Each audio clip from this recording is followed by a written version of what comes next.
Salat menurut bahasa doa. Kenapa doa dinamakan dengan salat? Karena saat berdoa itu kita tersambung kepada Allah. Karena itu kalau ingin cepat dikabulkan doanya, maka antara lisan dengan hati mesti nyambung.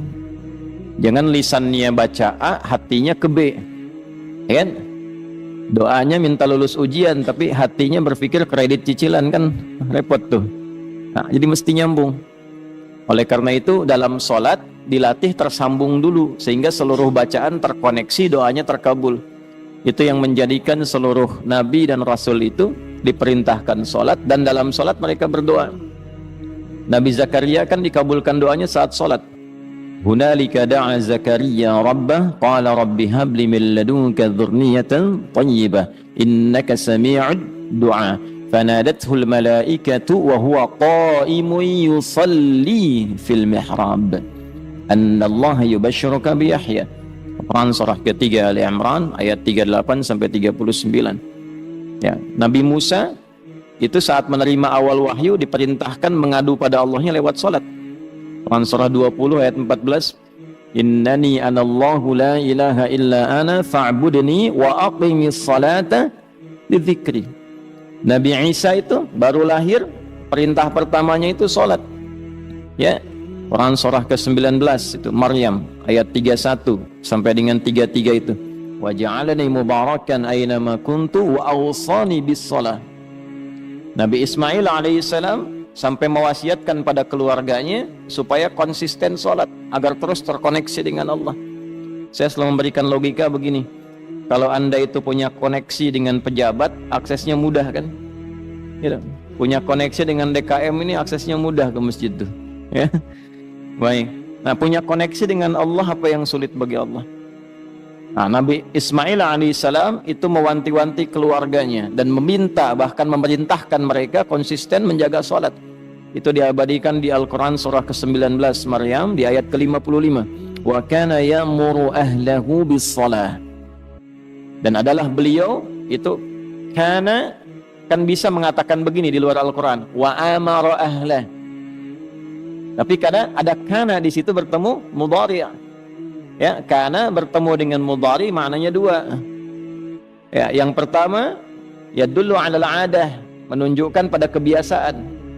Jadi Nabi Ismail itu terbiasa meminta keluarganya mengingatkan supaya jaga sholat, jaga sholat. Nah, itu bagi orang tua muslim jadi teladan.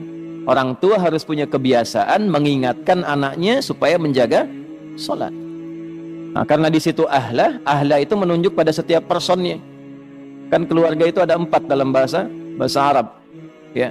1 ailatun, 2 usratun, 3 alun, 4 ahlun. Tuh.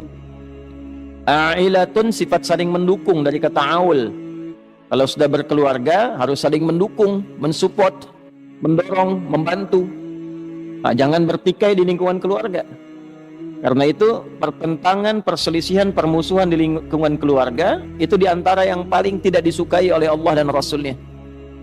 Ya, silaturahim itu kan ayat keluarga di An-Nisa ayat pertama yang sering disatukan dalam 3 ayat kan dalam kesempatan Jumat itu.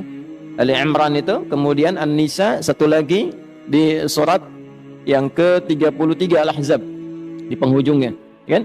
Yang di An-Nisa ayat pertama, ya ayyuhan nasu taqu rabbakumul ladzi khalaqakum min nafsin wahidah wa khalaqa minha zawjaha wa batta minhuma rijalan katsiran wa nisaa'a wattaqullaha alladzi tasaaluna bihi wal arham. Nah, jadi dan ulul arham itu kan yang pertama keluarga inti, menyambungkan arham, menyambungkan silah, ya, terkoneksi dengan kuat di antara bagian keluarga itu bagian dari ketakwaan. Mafhum mukhalafahnya Pak? Ya, mafhum mukhalafahnya, pengertian terbaliknya, memutus rahim, memutus hubungan kekeluargaan itu termasuk dari penyimpangan terhadap nilai takwa. Nah, itu mesti hati-hati. Karena itu wasiat para nabi itu sebelum meninggal itu menyatukan keluarganya dulu, bukan dalam masalah harta. Awas, hati-hati itu. Ya, ada 3 dosa bertumpuk diantaranya pada orang-orang yang rebutan warisan sampai tercerai-berai. Itu pelanggarannya 3 dan termasuk pada kategori dosa besar itu. Ya.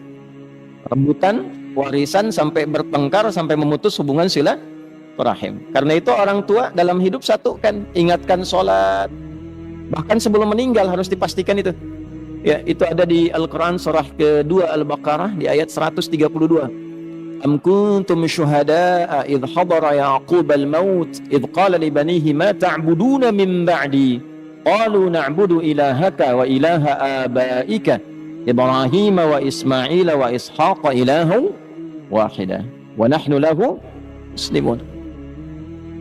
Apakah kalian pernah dengar kisah, pernah tahu tentang cerita bagaimana Nabi Ya'qub itu menjelang wafatnya beliau kumpulkan anak-anaknya, keluarga besarnya.